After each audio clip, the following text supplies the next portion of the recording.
Oremos juntos para iniciar. Nuestro Dios Padre misericordioso, que nos amas. Vivíamos en pecado apartados de ti, pero tuviste compasión de nosotros, y para salvarnos enviaste al Hijo unigénito, a Jesucristo, y Él recibió el juicio y la maldición que nosotros merecíamos. Y por la preciosa sangre que derramó, limpiaste nuestros pecados para siempre, para que así ya no recibamos más el juicio por ellos. Gracias por darnos esa salvación tan grande sin ningún mérito nuestro. Te agradecemos por tu gracia tan inmensa de hacernos hijos de Dios y por darnos la gloriosa esperanza de entrar en tu reino. En esta hora nosotros, los redimidos por tu preciosa sangre, estamos reunidos delante de ti para alabar la gracia y el amor de Dios, para aprender tu palabra y tener comunión en la congregación de los santos salvos. Por favor, Señor, cuida de cada uno de nosotros. Sosténnos más con tu mano de poder misericordiosa y renuévanos más para que podamos vivir el resto de nuestras vidas sin vergüenza como hijos de Dios, para cumplir tu santa voluntad y tu gloria. Si en nuestro corazón y en nuestra vida hay cosas oscuras, indignas y pecados ocultos ante ti, haznos darnos cuenta de ellos a través de la palabra de hoy. Renuévanos y fortalécenos más con tu palabra y gracia, y a todas nuestras iglesias en el país, en el extranjero, y a todos los hermanos que están guardando la fe y están predicando el Evangelio aún en medio de las dificultades, acompáñalos, Señor, con tu palabra y el poder del Espíritu Santo. Este mundo se vuelve cada vez más turbulento y lleno de pecado. Realmente vivimos en un mundo peligroso en el que no sabemos qué sucederá en el día. Señor, con nuestras propias fuerzas no podemos vencer este mundo tan corrupto. Por eso, Dios, sosténnos con tu palabra y con el poder del Espíritu Santo para que podamos vivir íntegramente sin vergüenza como hijos tuyos. Y entre nosotros, si hay algunos hermanos débiles en la fe, hermanos en enfermedades y con diversas dificultades, cuida de cada uno de ellos para que ninguno se caiga. Señor, que nos enseñas la palabra necesaria en cada momento oportuno y el camino por el cual debemos andar, ahora también guíanos para que podamos entender la palabra y la santa voluntad tuya que quieres revelarnos. Hemos orado todo esto en el nombre de nuestro Señor Jesucristo. Amén. Muchas gracias al coro. Hermanos, cuando escuchan una alabanza, solo piensan si cantan bien o mal. No hay que escuchar solo así, sino pensar en su contenido. Las letras de nuestros himnos fueron escritas casi todas por cristianos renacidos. Son testimonios, oraciones y confesiones de su fe y de la vida cristiana que ellos experimentaron en su corazón y en su vida diaria. Escribieron esas palabras en forma de poesía y luego otra persona añadió la melodía y así se forma el himno.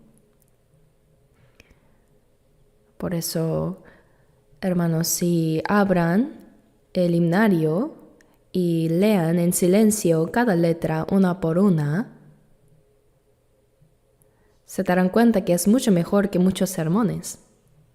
En esas letras hay gracia y amor de Dios. Hay confesiones de fe, decisiones de la vida cristiana, y habla sobre la evangelización y predicación y oraciones. Tiene muchas enseñanzas. El coro se esfuerza mucho practicando para cantar. Y cuando ellos alaban, Creo que eso debe traer gran gracia y gozo a nuestros corazones. Estoy seguro de ello. Busquemos ahora la Biblia en 1 Pedro 4. 1 Pedro capítulo 4.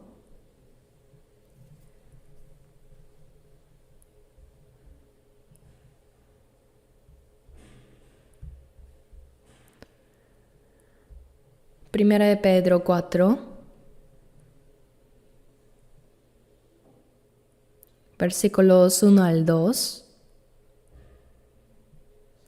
Primera de Pedro 4, versículos 1 y 2. Leamos juntos. Puesto que Cristo ha padecido por nosotros en la carne, vosotros también armaos del mismo pensamiento. Pues quien ha padecido en la carne, terminó con el pecado, para no vivir el tiempo que resta en la carne conforme a las concupiscencias de los hombres, sino conforme a la voluntad de Dios. El título del sermón de hoy continúa con el tema de la vida que permanece en el Señor. Hemos estado hablando de esto continuamente y hoy es la 7ª clase con este título. Aunque pensé en otros posibles títulos, ninguno me pareció mejor que este: la vida que permanece en el Señor. En Juan 15, 3-4 dice: Ya vosotros estáis limpios por la palabra que os he hablado, permaneced en mí y yo en vosotros. Cuando comprendemos la palabra de que el Señor nos perdonó con su preciosa sangre y nos libró por su gracia, nuestra alma realmente fue limpiada. Hemos recibido la salvación. Ahora el Señor ordena a los salvos: permaneced en mí. La palabra permanecer significa que puede que no permanezcamos. Cuando un niño nace, crece bajo el amor y el cuidado del padre, la madre y de toda la familia. A ese niño no hace falta decirle: no te alejes de tu mamá o no te olvides de tu papá, porque no tiene la fuerza para separarse de ellos, ¿verdad? Pero el ser humano, aunque su alma haya sido salva, aún tiene un cuerpo. Nuestro hombre interior se deleita en la ley de Dios, y nuestro espíritu se goza en ella también. Pero como dice Romanos 7:23, veo otra ley en mis miembros que se rebela contra la ley de mi mente. Así hay un deseo carnal en nuestra carne. Esa carne no ama la palabra de Dios. Quiere vivir a su manera, por eso los pensamientos de la carne y del espíritu chocan y pelean entre sí. En Romanos 8:7 dice: por cuanto los designios de la carne son enemistad contra Dios. Y en Gálatas 5:17 dice: porque el deseo de la carne es contra el espíritu, y del espíritu es contra la carne, y estos se oponen entre sí. Así que una persona salva puede parecer a alguien con una doble naturaleza. El salvo ha comprendido el amor y la gracia de Dios, y por eso tiene el deseo de vivir conforme a su voluntad. No obstante, dentro de sí todavía permanece la vieja naturaleza con la que nació, los deseos de la carne que no quieren vivir según la voluntad de Dios, sino sus propios pensamientos y camino. Por eso la carne y el espíritu luchan entre sí. En 1 Pedro 2:11 dice: Amados, yo os ruego como a extranjeros y peregrinos, que os abstengáis de los deseos carnales que batallan contra el alma. El alma de una persona salva desea vivir conforme a la voluntad de Dios. Pero los deseos carnales luchan contra eso. Debemos saber que existe esta guerra espiritual. En Romanos 8:13 dice: Porque si vivís conforme a la carne, moriréis. Mas si por el Espíritu hacéis morir las obras de la carne, viviréis. En Romanos capítulo 8 se explica esto muy detalladamente. Hay dos batallas dentro de nosotros y debemos vencer. No debemos dejar que esa lucha dure demasiado. Rápidamente, con el poder del Espíritu Santo y con la palabra, debemos dominar la carne y vivir guiados por el Espíritu. Por eso en Efesios 5:18 dice: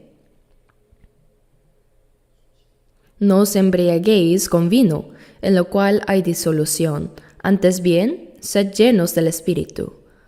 Una persona ebria habla sin sentido y actúa sin control. No está en su sano juicio.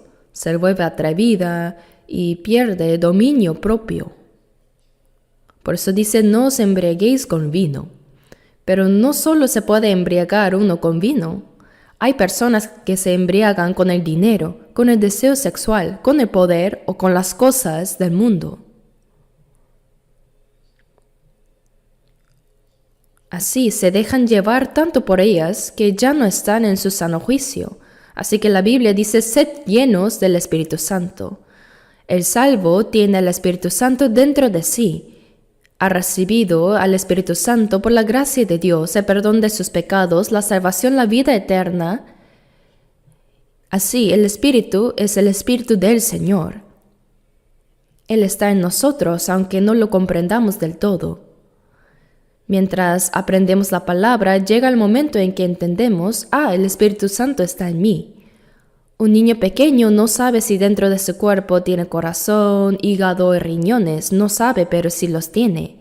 Luego, cuando crece y estudia el cuerpo humano, descubre que dentro de él están esos órganos. Asimismo, cuando somos salvos, al principio no comprendemos toda la gran gracia que Dios nos ha dado, ni podemos discernirla completamente.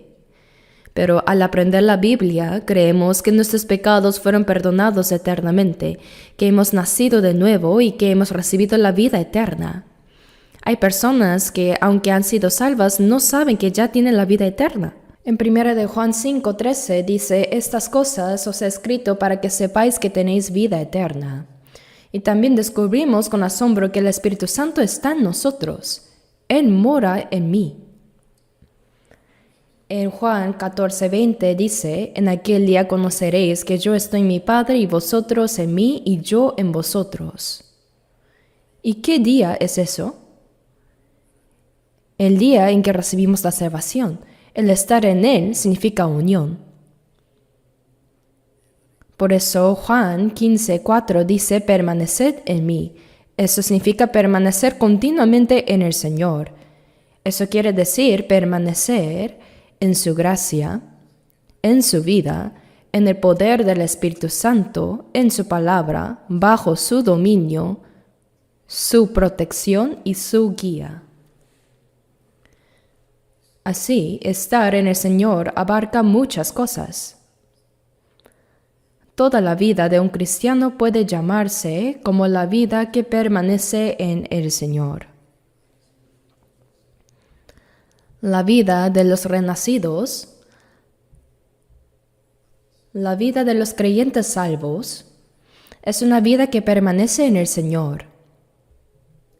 Y eso es lo que estamos aprendiendo ahora en diferentes aspectos a través de la palabra. Hoy continuamos con 1 Pedro 4:1, donde dice: puesto que Cristo ha padecido por nosotros en la carne, vosotros también armaos del mismo pensamiento. El Señor, para salvarnos, siendo el Santísimo e igual al Dios Creador que hizo los cielos y la tierra, tomó la forma humana. Jesús no simplemente fue un hombre.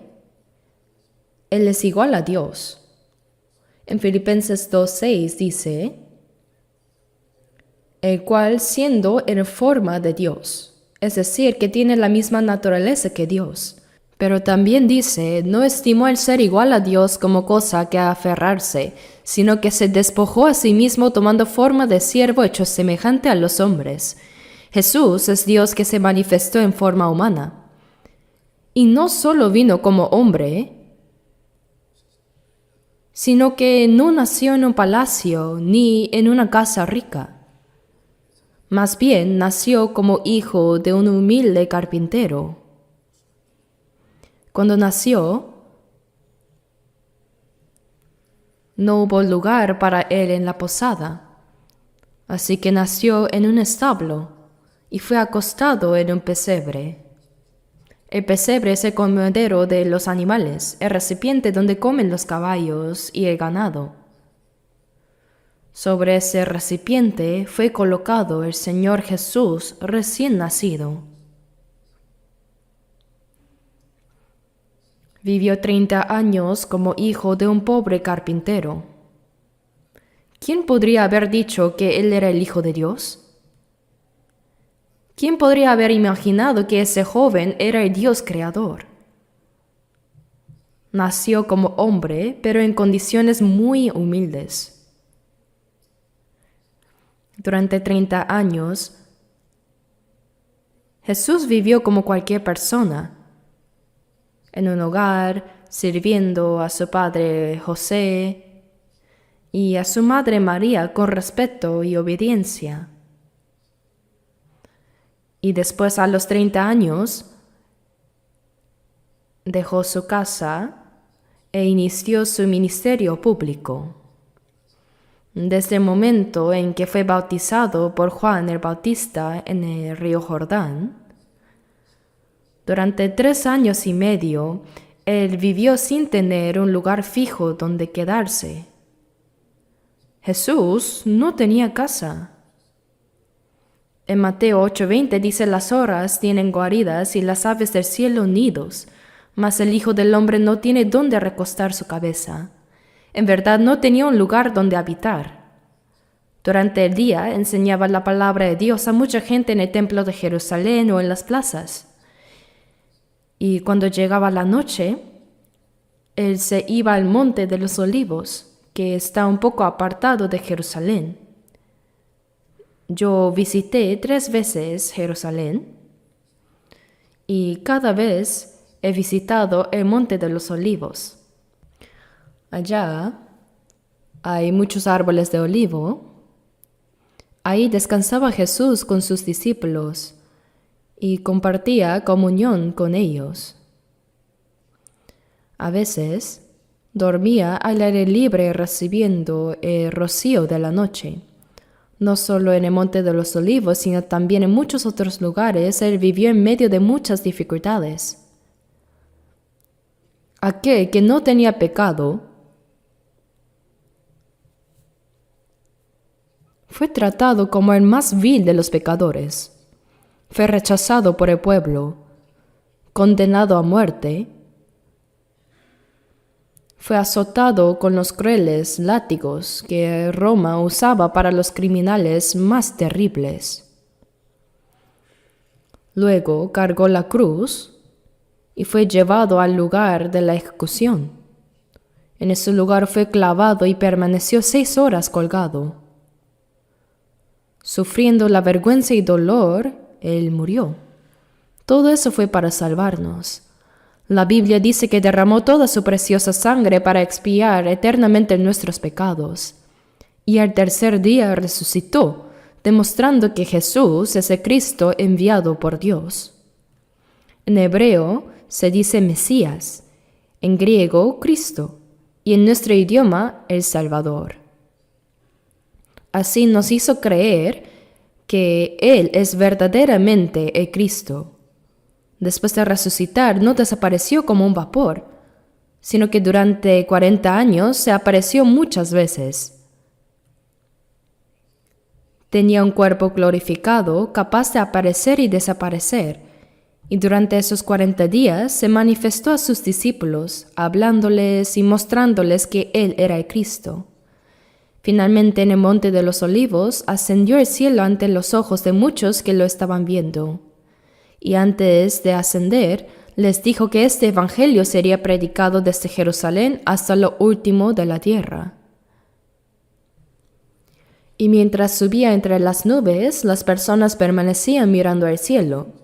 Entonces aparecieron dos ángeles y dijeron, según Hechos 1:11, «Varones Galileos, ¿por qué estáis mirando al cielo? Este mismo Jesús que ha sido tomado de vosotros al cielo, así vendrá como le habéis visto ir al cielo». Prometió que cuando el evangelio sea predicado por todo el mundo, Él volverá. La primera vez que Jesús vino fue para salvar a los pecadores, para morir, para pagar por nuestros pecados. Pero cuando venga por segunda vez, vendrá para juzgar a los incrédulos y para llevar a los salvos a su reino. Al Salvador despreció el mundo, mas se volverá otra vez con gran gloria y su gran majestad. Aquel Señor que fue despreciado por este mundo vendrá nuevamente con el sonido de las trompetas de los ejércitos celestiales, con poder y gloria. Vendrá como el juez, como el Señor de la gloria. Nosotros creemos en esta verdad. Creemos que Jesús es el Cristo que nos salvó, el que vino para redimirnos. Y cuando Él regrese, aparecerá como el Rey de Reyes y Señor de Gloria. Los salvos comprendemos la gracia de Dios y entendemos que haber recibido la salvación es algo verdaderamente asombroso. Dios envió a su Hijo unigénito al mundo y permitió que muriera en la cruz para salvarnos. Por esa gracia hemos sido salvos. Entonces, ¿cómo debe vivir una persona que ha sido salva? Si al recibir la salvación fuéramos llevados inmediatamente al cielo, todo sería sencillo, ¿verdad? Pero aún vivimos en esta tierra y mientras estamos aquí tenemos algo que hacer. Somos completamente diferentes del resto del mundo. Aunque por afuera somos iguales, ahora hemos recibido la vida eterna. Vivimos con la esperanza del cielo. Dios es nuestro Padre. Nuestro propósito de vida es distinto. Nuestra manera de vivir también es distinta. Por eso, tras ser salvos, la Biblia nos enseña detalladamente cómo debe vivir un cristiano.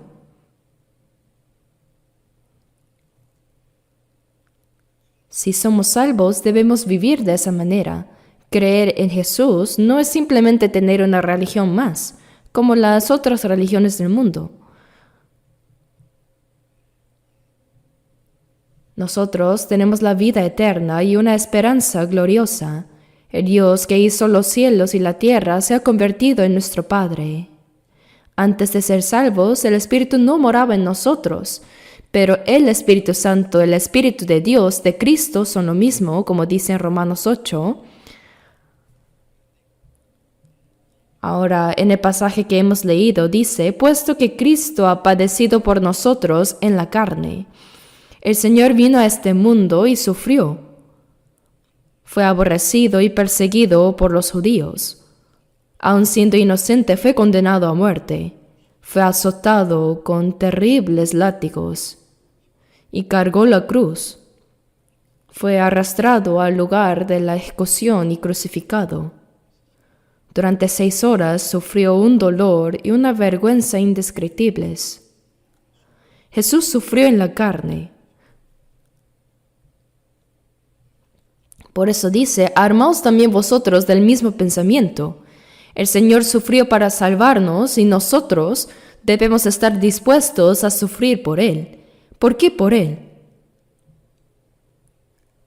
Porque el cristiano tiene una tarea, seguir las huellas del Señor.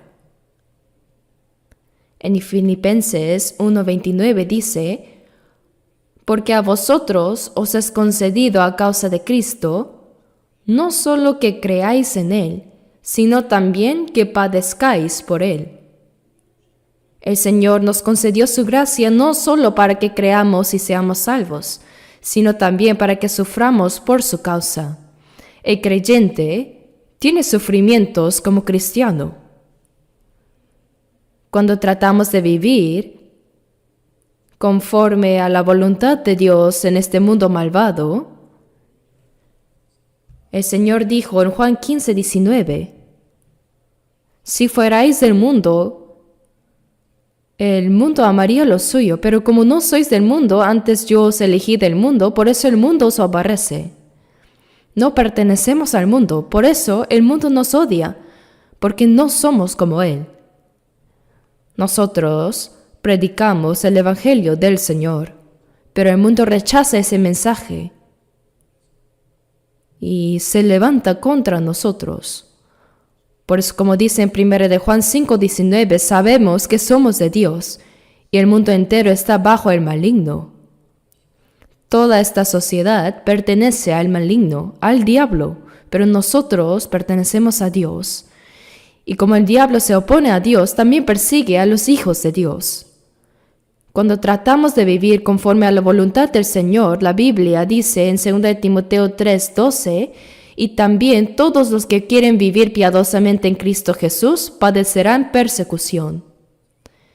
Si deseamos vivir una vida piadosa o predicar el Evangelio, encontraremos mucha oposición y predicación. Cuando recién fui salvo, nuestra iglesia todavía no estaba establecida como ahora. Hoy puedo predicar con tranquilidad, pero al principio solo llevaba una Biblia en la mano y durante años no recuerdo dónde dormía ni qué comía. Pasé hambre muchas veces y lloré de verdad muchas veces. Sin embargo, mientras predicaba, las personas empezaban a recibir la salvación. Y eso causó mucho odio. ¿Quiénes me perseguían más? Los mismos cristianos. Martín Lutero, que era un sacerdote católico, fue salvo por el pasaje de Romanos 1:17, mas el justo por la fe vivirá. A través de ese versículo entendió que el hombre es justificado por la fe, y cuando fue salvo se dio cuenta de que muchas cosas que hacía la Iglesia Católica estaban equivocadas. En ese tiempo el mundo entero estaba dominado por el catolicismo, y el Papa tenía más poder que el emperador romano. Podía establecer o destituir a un emperador. Imaginen cuán poderoso era. Sin embargo, Lutero se levantó solo contra esa autoridad y señaló los errores de la Iglesia Católica. Entonces llegó la orden de excomunión. Fue declarado fuera de la Iglesia. Ya no lo reconocían como sacerdote. Pero Lutero tomó ese documento de excomunión y otros papeles del Vaticano y los quemó públicamente en la plaza, delante de la multitud. Eso fue como declarar la guerra al enorme poder del catolicismo, él solo. ¿Pueden imaginarlo? Existe un libro en inglés titulado Aquí estoy. Yo mismo lo estudié en el seminario antes de ser salvo. El pastor Usong, que ahora está en Alemania, tradujo y escribió una versión en nuestro idioma sobre la vida de Martín Lutero, basado en ese libro. Si pueden conseguirlo, les recomiendo leerlo. Lutero luchó con gran valentía contra la Iglesia Católica. Aunque fue condenado a muerte y enfrentó amenazas de ejecución, Lutero no se rindió y peleó hasta el final, y Dios lo protegió, lo guardó.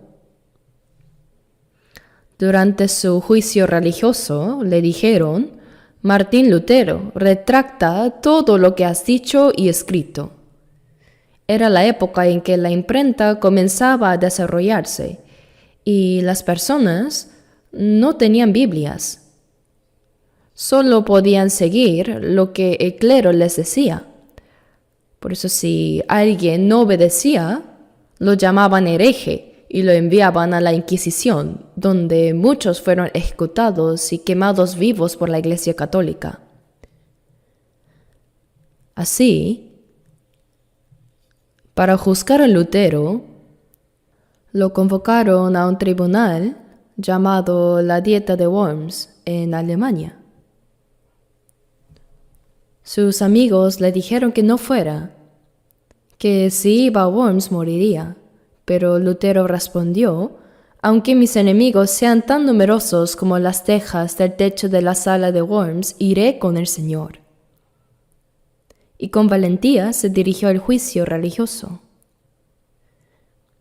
El Papa no estuvo presente, pero en su lugar enviaron a un cardenal que presidió el juicio. Muchos cardenales rodearon a Lutero y le dijeron: Martín Lutero, revoca todo lo que has dicho y escrito. Entonces Lutero respondió: no puedo retractarme de una sola palabra, a menos que me muestren por las escrituras que estoy equivocado. Y orando añadió: Here I stand. Aquí estoy, Dios mío. Dios mío, protégeme. El cardenal le dijo entonces: tienes pocos días para abandonar Alemania. Fue expulsado. Y además, se decretó que cualquiera que matara a Lutero no sería culpable de asesinato. En ese momento Lutero estaba sentenciado a muerte. Así, mientras regresaba, de pronto desapareció. Muchos pensaron que había sido asesinado secretamente, pero no fue así, sino que un hombre noble, un gran señor feudal que poseía vastas tierras e incluso tenía soldados propios, envió a sus hombres armados para interceptarlo en el camino y así fingir un secuestro de Lutero.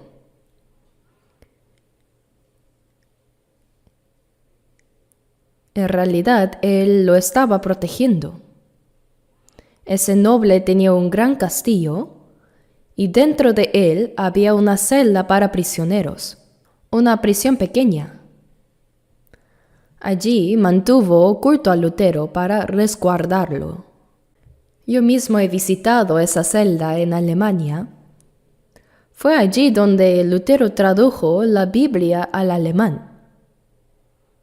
Aún se conserva el pequeño escritorio donde trabajaba en la traducción. ¿Y por qué les cuento esto? Pues cuando Lutero fue salvo y empezó a predicar el Evangelio, todo el mundo estaba dominado por el catolicismo y muchos querían matarlo. Pero Dios lo protegió hasta el final. Yo, por supuesto, estoy muy lejos de Lutero. Pero cuando comencé a predicar, también hubo muchos que me odiaron y me persiguieron.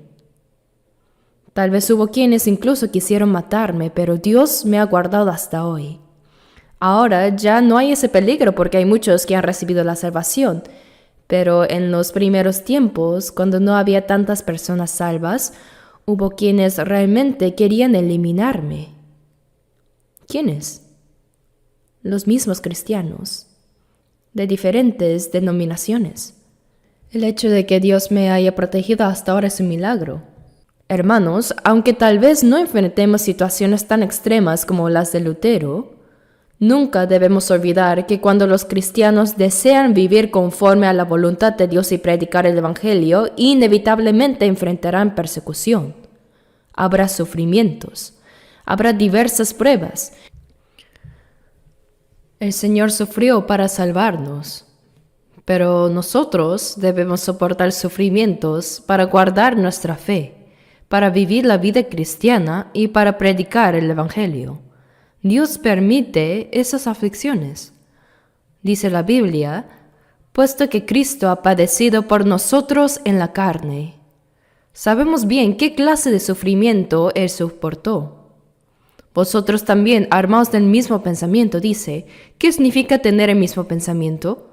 que así como el Señor sufrió para salvarnos, nosotros debemos tener el mismo corazón dispuesto a sufrir por cumplir la voluntad de Dios, por su gloria y por el Evangelio. Debemos tener el mismo corazón. Dice, armados del mismo pensamiento. La expresión armadura se refiere a la coraza que los antiguos soldados usaban al salir a la batalla. Esa armadura servía para resistir las flechas del enemigo y hasta para detener los golpes de espada. Del mismo modo, cuando enfrentamos este mundo tan maligno, el corazón dispuesto a sufrir por el Señor se convierte en nuestra armadura. Si avanzamos confiando en el Señor, esa fe se vuelve nuestra defensa. Dice también porque el que ha padecido en la carne terminó con el pecado. ¿Qué quiere decir que el que ha padecido en la carne terminó con el pecado? Hermanos, después de ser salvos, para guardar nuestra fe y para vivir según la voluntad del Señor y para predicar el Evangelio, ¿realmente sienten que están soportando aflicciones? ¿De verdad soy una persona así? ¿Realmente tengo ese mismo pensamiento? Dice, armaos del mismo pensamiento, porque el que ha padecido en la carne, aquel que sufre las aflicciones en la carne, terminó con el pecado. Es decir, no puede pecar. Esa persona ni siquiera tiene tiempo para pecar. ¿Saben quiénes pecan? El que tiene tiempo. Pero cuando trabajamos para el Señor, cuando nos esforzamos, cuando oramos día y noche y predicamos el Evangelio, ¿en qué momento podríamos pecar? No hay tiempo para eso. Una bicicleta se mantiene en pie solo cuando sigue avanzando, pero si se detiene, cae. De la misma manera, el cristiano que permanece activo en la obra del Señor y avanza con fe no puede caer en el pecado. Los cristianos tenemos tantas cosas que hacer. Es difícil, hay aflicciones, hay persecuciones.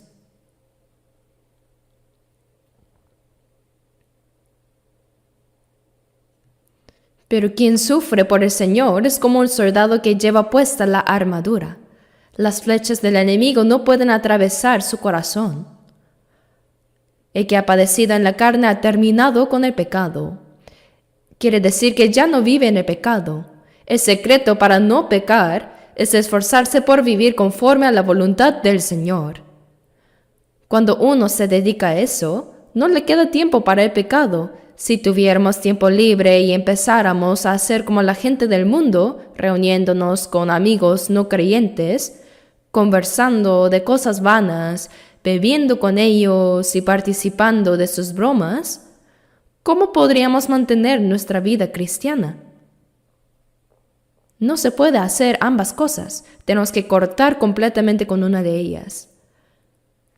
De lo contrario, no podremos vivir la vida cristiana correctamente. El que ha padecido en la carne, eso nos enseña que la vida cristiana no es cómoda. Hay sufrimiento. Pero dice, ha terminado con el pecado, que quiere decir que ya no hay tiempo para pecar. Podemos vivir sin pecar. El que ha padecido en la carne no vivirá más conforme a las concupiscencias de los hombres. Es decir, aquel que ha sido salvo y sufre por vivir conforme a la voluntad de Dios y por mantener su fe, ya terminó con el pecado. Aquel que vive según la voluntad del Señor no tiene tiempo para seguir los deseos carnales. El que ha padecido en la carne no vivirá más conforme a los deseos humanos. El que verdaderamente ha cambiado no sigue las pasiones de la carne. Un creyente que asiste a los cultos, alaba, ora y tiene comunión con los hermanos, ¿cómo podría después reunirse con sus viejos amigos del mundo para charlas sin sentido o para beber con ellos? ¿Se puede? Dice, no erréis, las malas conversaciones corrompen las buenas costumbres. La Biblia nos dice que debemos alejarnos de las malas compañías, porque contaminan nuestra conducta, nuestras buenas costumbres. Por eso no hay tiempo para eso. Para no vivir más el tiempo que resta en la carne conforme a las concupiscencias de los hombres, sino conforme a la voluntad de Dios. La palabra clave aquí es solo, únicamente. Vivir el tiempo que nos queda en este cuerpo, no según los deseos de la carne, sino según la voluntad de Dios. Desde el momento en que fuimos salvos hasta el día en que nos presentemos ante el Señor, no sabemos cuánto tiempo nos queda de vida en esta carne, pero seguramente no es mucho, ¿verdad? En el Salmo 116:12 dice, ¿qué pagaré a Jehová por todos sus beneficios para conmigo? El corazón de los salvos se pregunta, ¿cómo podré agradecerle a Dios por toda la gracia que me ha dado? Pero en realidad somos demasiado débiles para pagar algo al Señor. El tiempo que tenemos para corresponder a su gracia es muy corto, de verdad. El Hijo unigénito de Dios murió en la cruz para salvar a un pecador como yo. Aunque muriera yo 100 veces por el Señor, no podría pagar su gracia. No podré hacerlo jamás.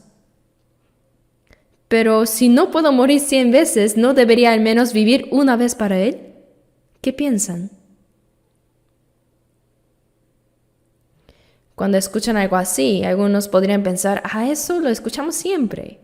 Sí, lo sabemos, pero ¿vivimos realmente para retribuir al Señor? ¿O solo están jugando con palabras? El Señor entregó su vida para salvarnos. Los apóstoles murieron para anunciarnos este evangelio, y nosotros, de la misma manera, si queremos vivir según la voluntad del Señor y predicar su evangelio, también debemos estar dispuestos a entregar nuestra vida. ¿Qué tiene eso de extraño? Es natural. Porque el que ha padecido en la carne terminó con el pecado. Quiere decir que el pecado quedó atrás, para no vivir más el tiempo que resta en la carne, conforme a las concupiscencias de los hombres. Desde entonces ya no hay tiempo para el pecado ni para seguir los deseos de la carne, sino conforme a la voluntad de Dios.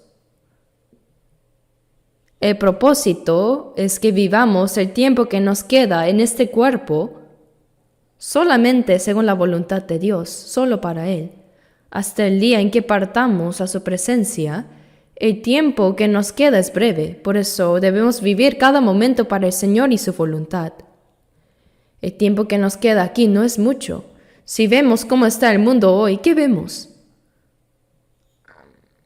Las cosas que la Biblia anunció para los últimos tiempos están ocurriendo ahora en nuestra generación. No es algo normal. ¿Podríamos imaginar un tiempo como este?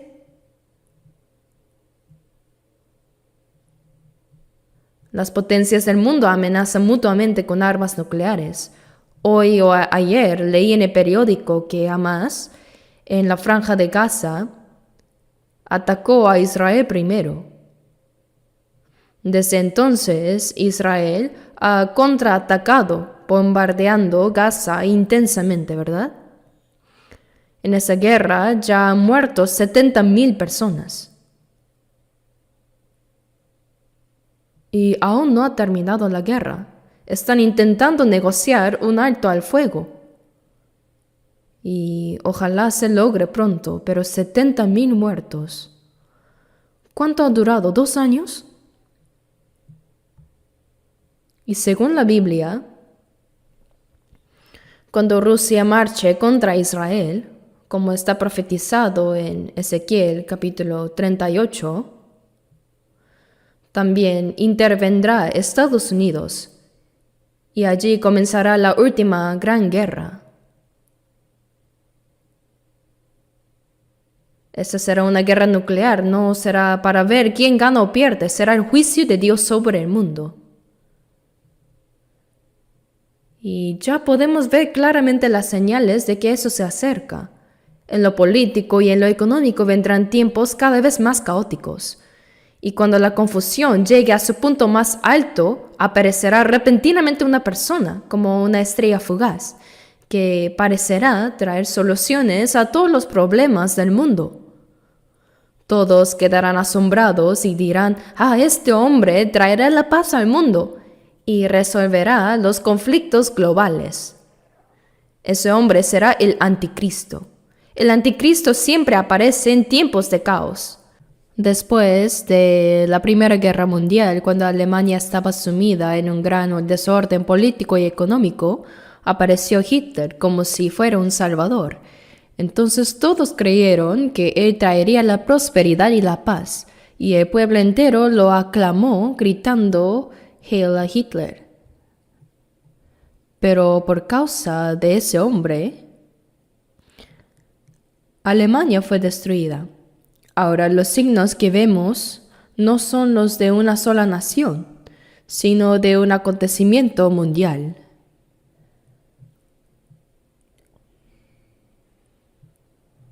Según los científicos, si se desatara una guerra nuclear, las explosiones se encadenarían entre sí. Hay alrededor de 9 países que poseen armas nucleares, incluyendo Corea del Norte. Si se lanzaran, el mundo podría acabar en tan solo 30 minutos. 30 minutos bastarían para destruir la Tierra. No una vez, sino más de 100 veces. Hermanos, ¿pueden imaginarlo? Muchos piensan, no, eso no pasará. Pero ese no pasará no durará mucho para que pase. Dios juzgará al mundo al final. Y nada de eso puede suceder sin que Él lo permita. Vivimos sin duda en los últimos tiempos, y que hayamos recibido la salvación en estos días finales es algo verdaderamente asombroso. No es algo común, por eso debemos vivir como corresponde a los salvos. Dice, para vivir el tiempo que resta en la carne, no conforme a los deseos de los hombres, sino conforme a la voluntad de Dios. Después de haber sido salvos, el propósito de nuestra vida debe ser hacer la voluntad de Dios y vivir de una manera que le agrade. Veamos ahora Santiago 4. Santiago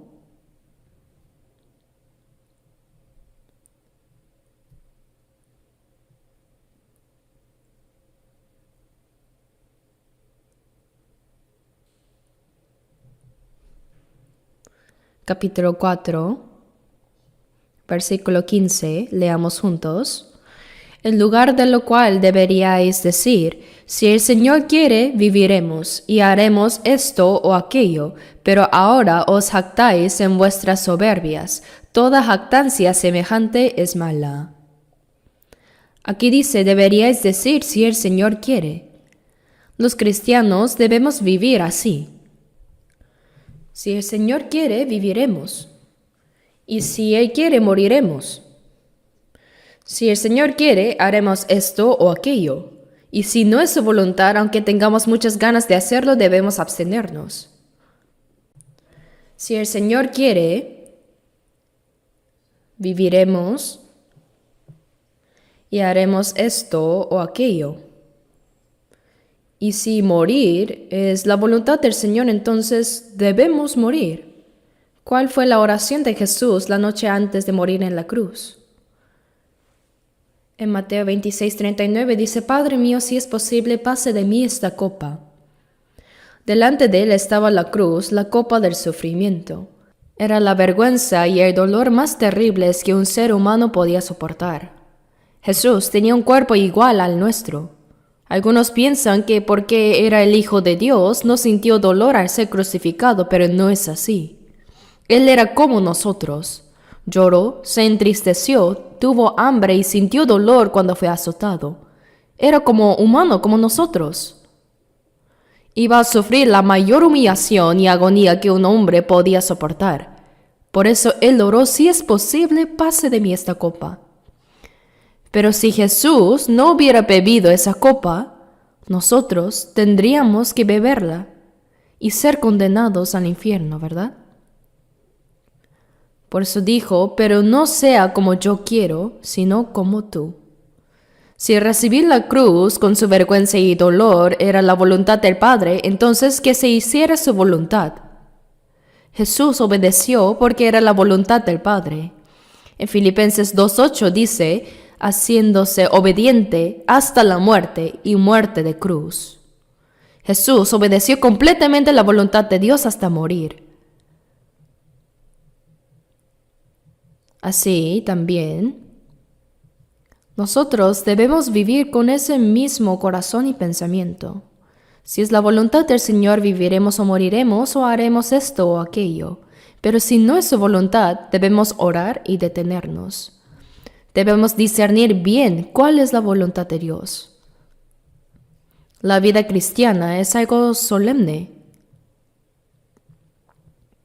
Algunas personas viven a su manera toda la semana y cuando llega el domingo, se visten bien, cantan con fuerza, escuchan el sermón, dan una pequeña ofrenda y luego salen para seguir viviendo igual.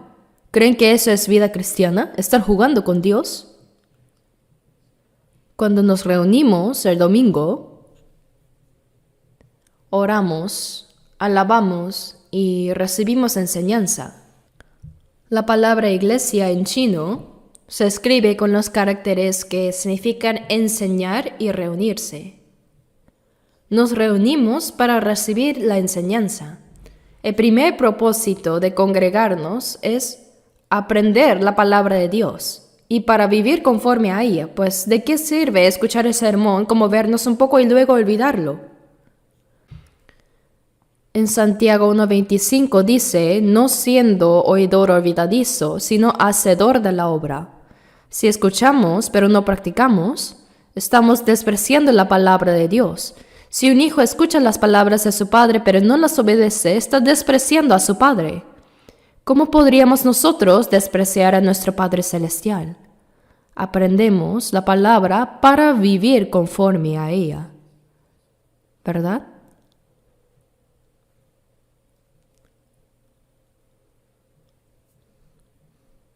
Veamos ahora Romanos 12.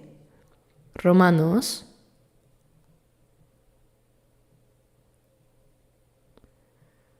capítulo 12, versículos 1 y 2. Se los leo. Así que, hermanos, os ruego por las misericordias de Dios que presentéis vuestros cuerpos en sacrificio vivo, santo, agradable a Dios, que es vuestro culto racional. No os conforméis a este siglo, sino transformaos por medio de la renovación de vuestro entendimiento, para que comprobéis cuál sea la buena voluntad de Dios, agradable y perfecta. Aquí dice, así que hermanos, el apóstol Pablo se dirige a los salvos diciendo, hermanos, os ruego por las misericordias de Dios. Esta expresión significa por el amor y la gracia de Dios, por su compasión hacia nosotros. La misericordia de Dios es su gracia que se compadece de nosotros. En otras palabras, ya que habéis recibido la misericordia de Dios, escuchad lo que os digo. Dijo, presentad vuestros cuerpos en sacrificio vivo, santo, agradable a Dios. Tras ser salvos, lo único que realmente poseemos es nuestro cuerpo. No tengo nada más que este cuerpo, te lo doy. Lo más valioso que tenemos es este cuerpo, ¿verdad? Todavía estamos vivos. Tenemos salud. Podemos hacer algo. Entonces, ¿cómo debemos usar este cuerpo? Presentad vuestros cuerpos en sacrificio vivo, santo, agradable a Dios. En 1 Corintios 6, versículos 19 y 20 dice, no sois vuestros, porque habéis sido comprados por precio.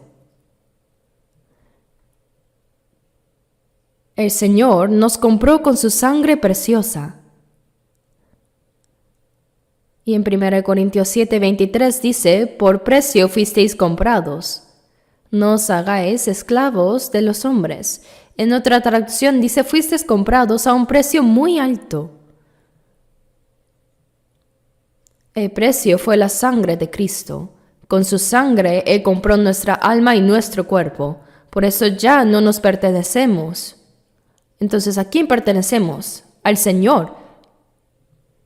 Vivamos o moramos, debemos hacerlo según su voluntad. Dice, glorificad pues a Dios en vuestro cuerpo. Los salvos permanecemos en esta tierra para que tanto nuestro cuerpo como nuestra alma glorifiquen a Dios. Debemos tener clara nuestra pertenencia. No tenemos nada que sea nuestro. ¿Qué cosa podría decir que me pertenece? Nada. Pues el Señor pagó un precio altísimo. Éramos pecadores destinados al infierno, pero Él nos rescató pagando con su vida. Es como un esclavo que ha sido comprado para ser liberado. Estaba destinado a servir y morir como siervo, esclavo, pero alguien pagó un gran precio para comprarlo y decirle, ahora eres libre, vive como quieras. Y el esclavo responde, no, quiero servirte, ahora soy tu siervo. Entonces el dueño dice, no te compré para hacerte esclavo, te compré para darte libertad. Y él insiste, no, voluntariamente quiero ser tu siervo. Eso es un siervo libre, un siervo por decisión propia. Asimismo, el Señor no nos obligó a ser sus siervos, sino que nosotros voluntariamente nos hemos hecho siervos del Señor. Por eso en Gálatas 1:10 el apóstol Pablo dice, ¿busco ahora el favor de los hombres o el de Dios? ¿O trato de agradar a los hombres? Pues si todavía agradara a los hombres, no sería siervo de Cristo.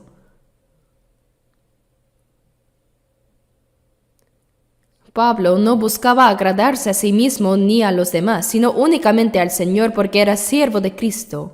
Por eso dice, presentad vuestros cuerpos en sacrificio vivo, santo, agradable a Dios.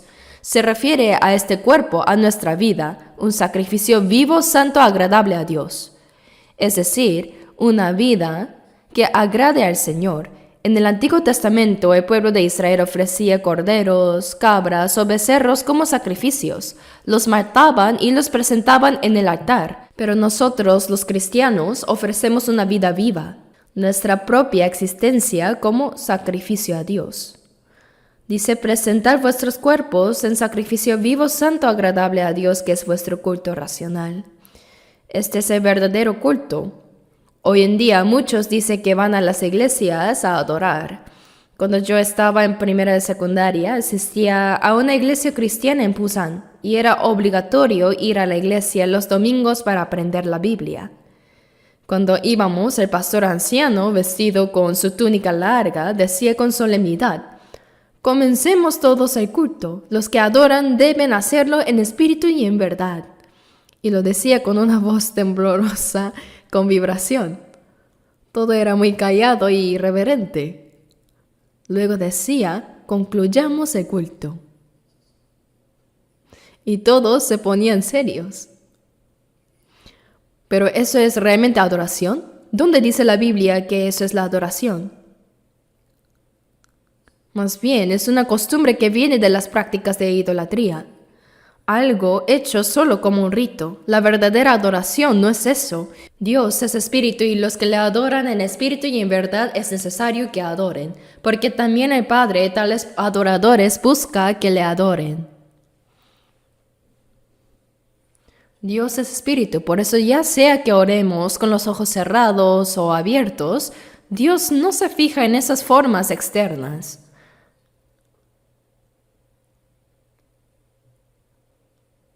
Dios es espíritu, y los que le adoran en espíritu y en verdad, es necesario que adoren.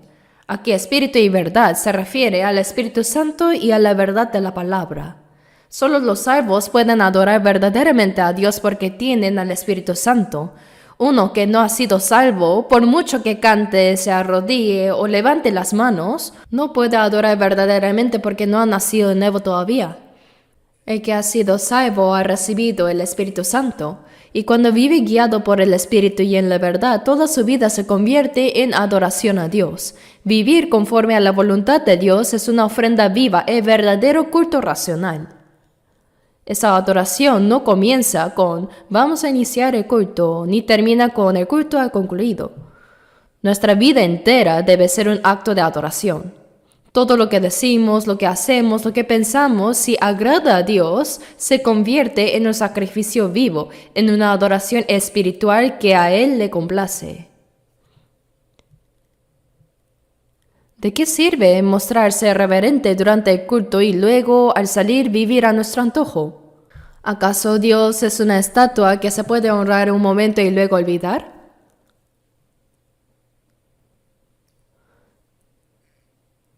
Este es vuestro culto racional. Toda nuestra vida debe ser adoración. No os conforméis a este ciclo, es decir, no imiten este mundo perverso y corrupto, sino transformaos por medio de la renovación de vuestro entendimiento. El que ha sido salvo debe cambiar.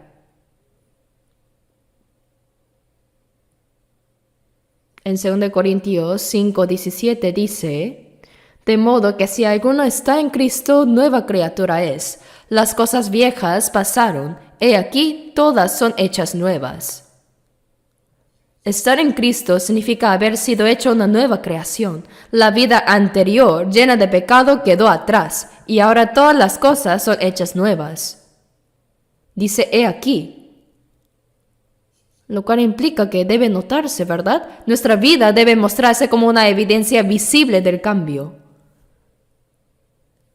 Cuando celebro bodas y las parejas recién casadas vienen a saludarme, siempre les digo, ustedes como cristianos se casaron para vivir según la voluntad y la gloria de Dios. El propósito del matrimonio no es solo comer bien, vivir cómodamente o ser felices juntos, sino glorificar a Dios con su vida. Los cristianos deben vivir de tal manera que los demás puedan ver y decir, ellos realmente viven para Dios. No avergoncemos el nombre del Señor, sino vivamos de modo que otros puedan ver en nosotros un ejemplo digno. Las cosas viejas pasaron, y aquí todas son hechas nuevas. Para entrar en los nuevos cielos y la nueva tierra, debemos ser nuevas personas.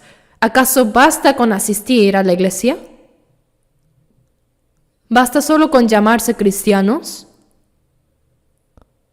Podemos tener el nombre, pero si no vivimos según la palabra, corremos el riesgo de ser cristianos falsos.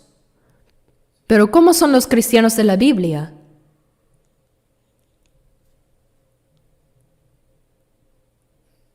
Por eso dice, transformaos por medio de la renovación de vuestro entendimiento. No debemos seguir la corriente de este mundo malvado, sino dejar que el Espíritu Santo renueve nuestra mente y nuestro carácter día a día. Cuando una persona salva sigue aprendiendo la palabra dentro de la iglesia, llega un momento en que se sorprende diciendo, oh, ¿cuándo cambié tanto? Uno mismo se sorprenderá. Me he apartado completamente de mis antiguos amigos del mundo porque ahora mi vida es diferente a la del mundo. Transformaos por medio de la renovación de vuestro entendimiento para que comprobéis cuál sea la buena voluntad de Dios agradable y perfecta. Cuando nuestro corazón es renovado y transformado, podemos discernir la voluntad de Dios, que es buena, agradable y perfecta, y vivir conforme a su voluntad. Eso es la adoración espiritual, el culto racional que agrada a Dios.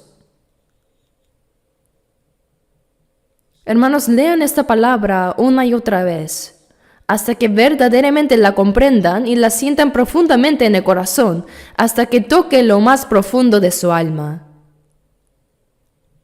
No digan simplemente, ¡qué buen pasaje! No basta con pensar que es bueno. Pregúntense con sinceridad, ¿esta palabra se está cumpliendo realmente en mi vida o no? ¿Se está cumpliendo en mi carácter y en mi conducta diaria? Alguien dijo una vez, el libro es el libro y yo soy yo. Es decir, la palabra queda por un lado y la persona vive por otro. Pero no debe ser así. Debemos llegar a parecernos cada vez más a esta palabra. El Juan 1:14 dice acerca de Jesús, y aquel verbo fue hecho carne y habitó entre nosotros. El verbo es Dios. Dios mismo tomó forma humana y habitó entre nosotros.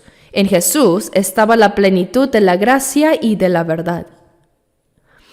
Él es Dios hecho carne. Toda la vida de Jesús fue la manifestación viva de la palabra de Dios.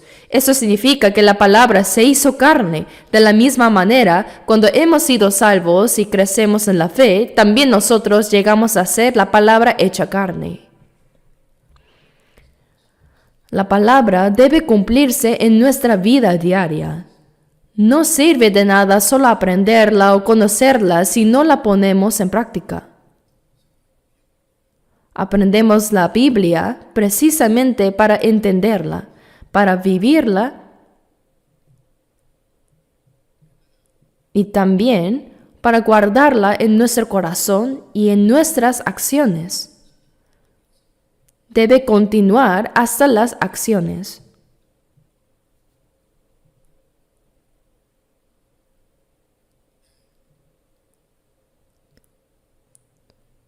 Busquemos 1 de Pedro 1. 1 de Pedro, capítulo 1.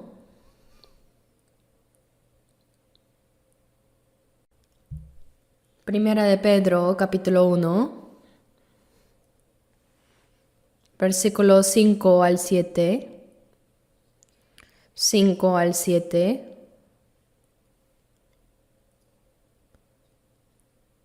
Capítulo 1, versículos 5 al 7. Se los leo. Que sois guardados por el poder de Dios mediante la fe, para alcanzar la salvación que está preparada para ser manifestada en el tiempo postrero, en lo cual vosotros os alegráis, aunque ahora, por un poco de tiempo, si es necesario, tengáis que ser afligidos en diversas pruebas, para que sometida a prueba vuestra fe, mucho más preciosa que el oro, el cual, aunque perecedero, se prueba con fuego, sea hallada en alabanza, gloria y honra cuando sea manifestado Jesucristo. Aquí dice la salvación que está preparada para ser manifestada en el tiempo postrero. Este tiempo postrero comenzó con la primera venida de Jesús y se extiende hasta el fin del mundo. La salvación preparada para ser manifestada se refiere a la redención completa que se cumplirá cuando el Señor regrese. En ese tiempo los muertos en Cristo resucitarán, y los que estén vivos serán transformados. Dice que sois guardados por el poder de Dios mediante la fe para alcanzar la salvación. Después de ser salvos, Dios mismo nos protege con su poder. ¿Hasta cuándo? Hasta que recibamos esa salvación final cuando Cristo vuelva.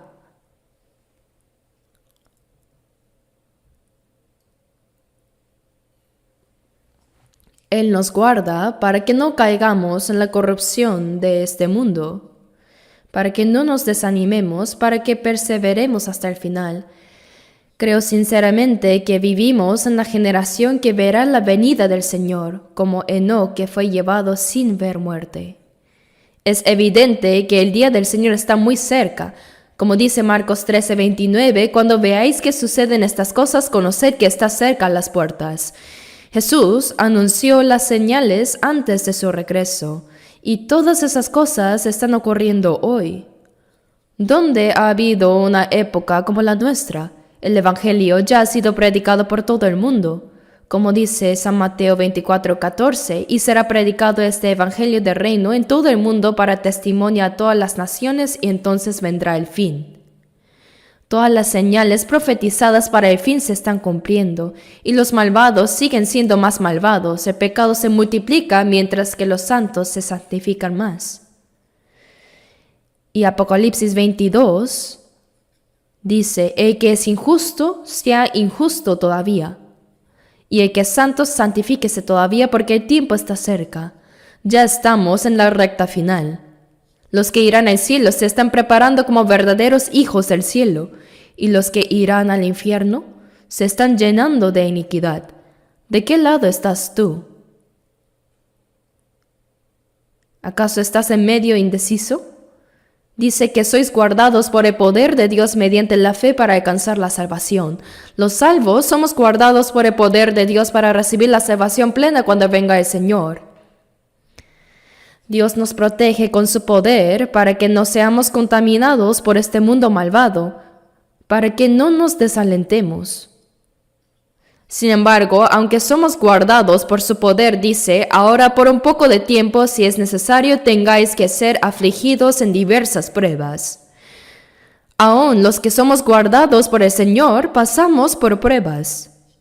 Dios las permite para fortalecernos, para purificarnos, para probar nuestra fe como el oro que es refinado con fuego. Dice, para que ahora por un poco de tiempo, si es necesario, tengáis que ser afligidos. Algunos enfrentan dificultades económicas, otros problemas físicos, familiares o pruebas en su vida cotidiana y en su vida cristiana. Hay muchas clases de pruebas. Por eso dice, por un poco de tiempo. Mientras vivimos en este cuerpo, es natural que ante las dificultades y el sufrimiento sintamos tristeza o preocupación. Pero la palabra dice, aún así os alegráis grandemente. ¿Por qué? Porque la prueba de vuestra fe es necesaria.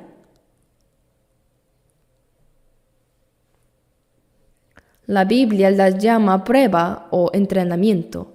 Es como el entrenamiento que reciben los soldados en el servicio militar. Hoy quizá no sea tan riguroso, pero antes los ejercicios eran muy duros. He visto campos de entrenamiento donde ponen alambres de púas a poca altura y los soldados tienen que arrastrarse por debajo mientras se disparan ametralladoras reales sobre ellos. Si levantan la cabeza, pueden morir. De verdad pueden morir. A veces tienen que atravesar charcos de barro sin comer, soportando el cansancio. Y los soldados de fuerzas especiales son llevados en avión y son lanzados en paracaídas dentro de la selva, incluso sin provisiones. Tienen que sobrevivir comiendo hierbas, serpientes o ranas.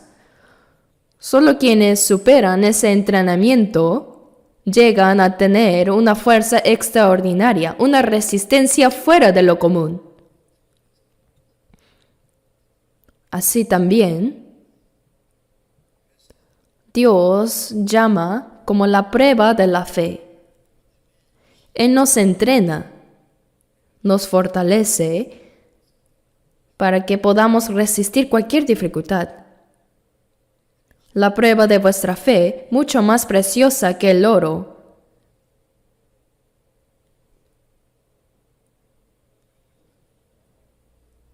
Cuando el oro se extrae de la mina, no es puro.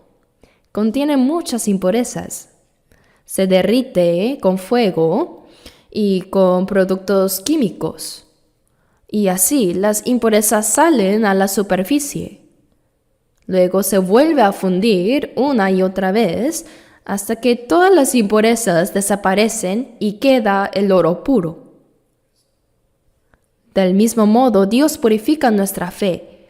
Dice, para que vuestra fe sea hallada en alabanza, gloria y honra cuando sea manifestado Jesucristo.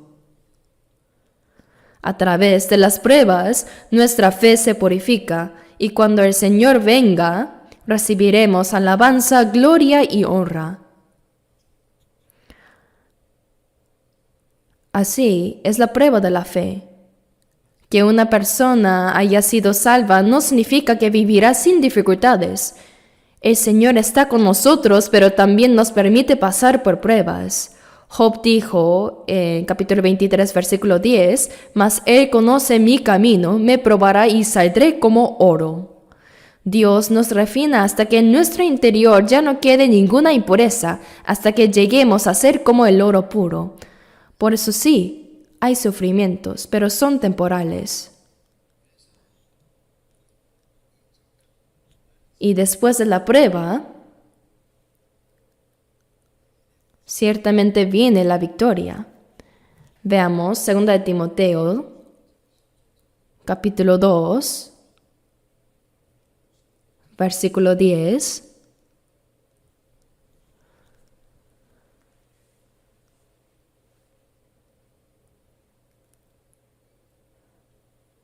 Segunda de Timoteo 2, versículo 10.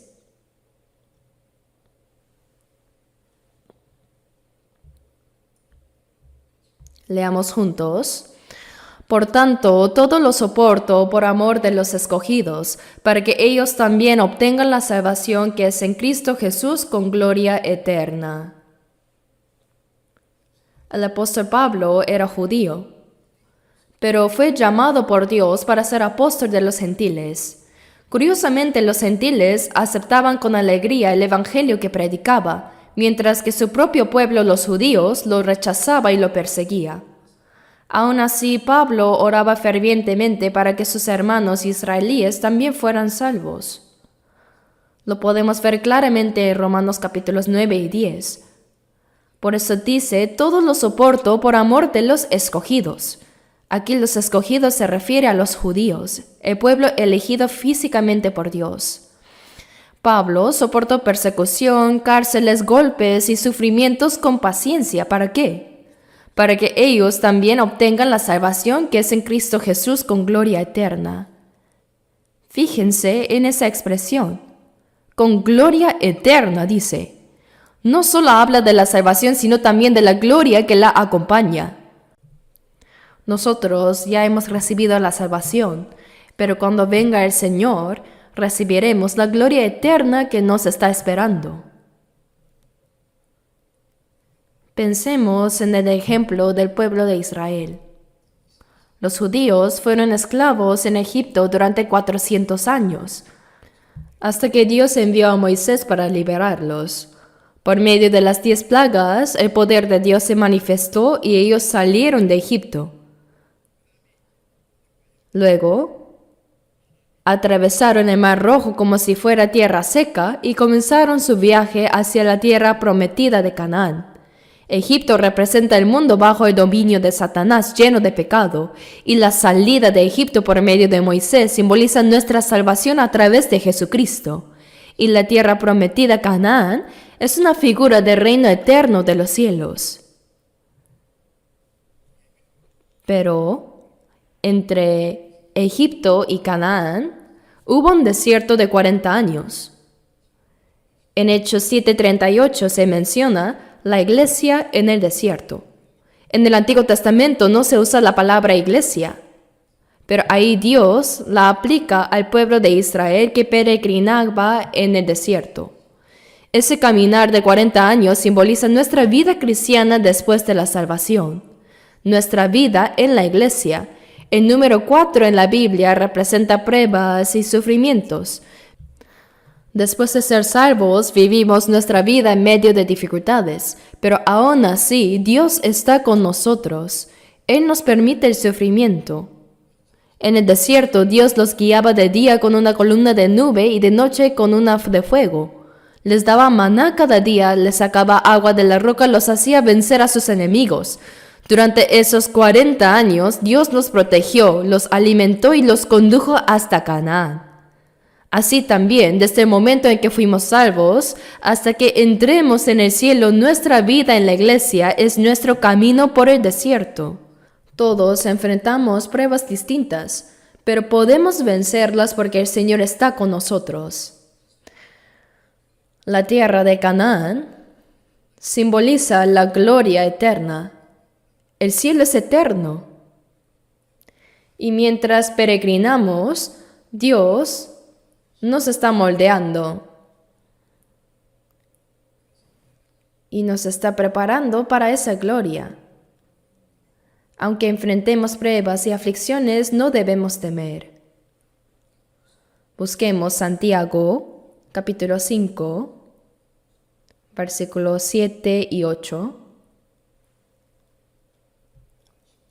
Santiago 5, versículos 7 y 8.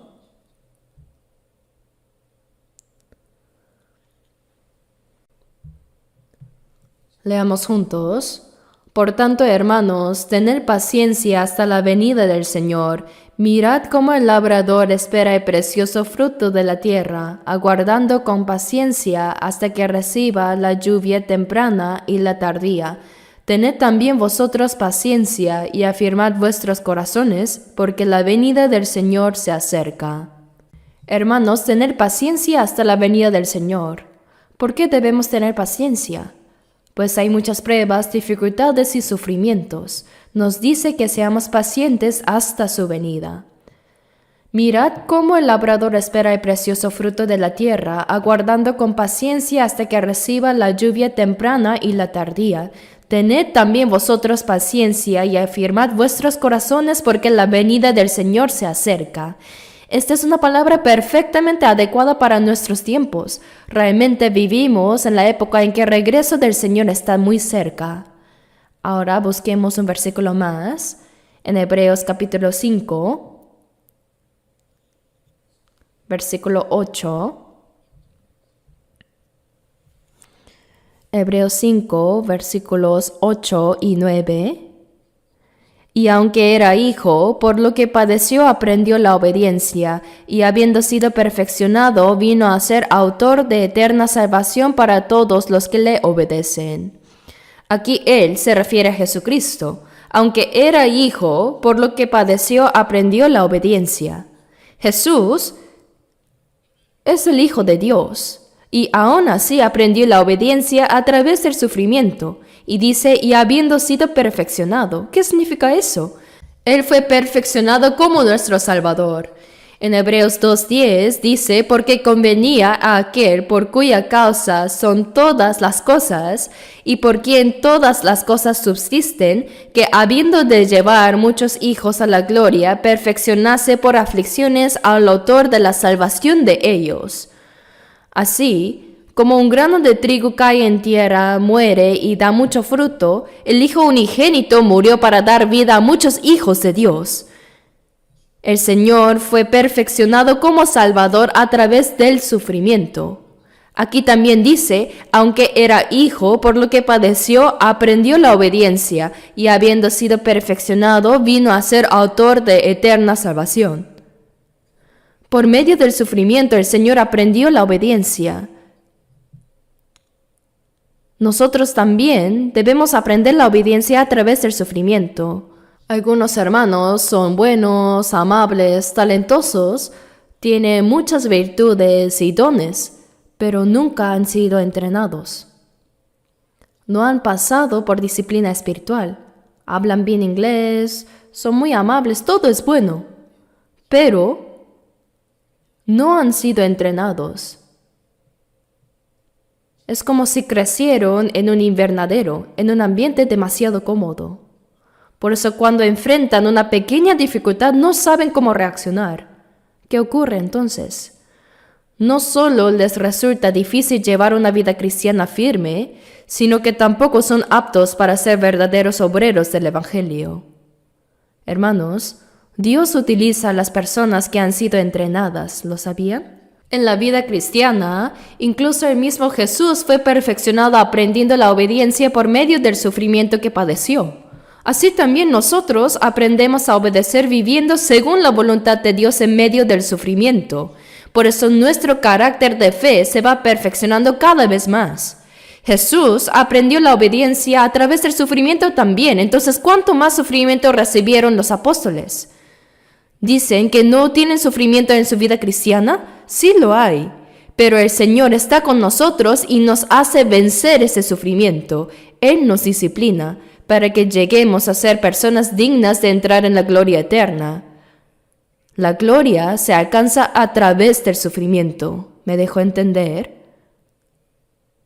Por eso, después de ser salvos y hasta que entremos en el reino de Dios, hay muchos sufrimientos en nuestra vida dentro de la iglesia también, como el pueblo que caminó por el desierto.